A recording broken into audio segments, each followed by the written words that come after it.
Imini bekadile ilindiwe nguMzantsi Afrika yokubhengezwa kwabaphathiswa abazawusebenzisana kunye nomongameli Cyril Ramaphosa. Ide yabhengezwa ke izolo ebusuku. Ukanti ke ngoku ndinogqirha Andile Nonto ongunobhala Chamber of Business OR Tambo apha eMpuma Koloni.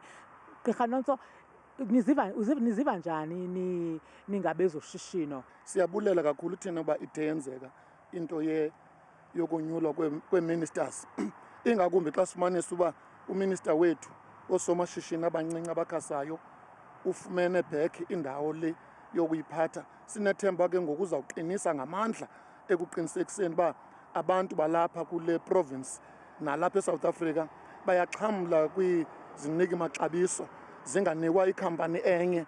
Uyaqinisekisa uba uCIDB nale nto kuthiwa nguSIRA leyo security uyangenelela as a minister, sikwazi uba abantu baxhamle, wonke umntu afumane izinto zakhe zokuphangela. Gqirha Nonto, ingaba lithini ithemba lenu kulo rhulumente wobambiswano? Lo mtshato iyawufika iminyaka emihlanu besatshatile?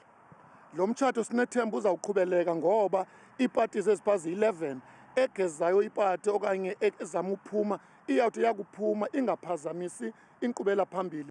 Sibulela kakhulu lowo ngugqirha Andile Nonto ongunobhala we-Chamber of Business apha e-OR Tambo region. Kwizindaba zethu kuChannel 163 oziphathelwa yiNewsroom Africa, ndinguNtsiki Noyiya eMthatha.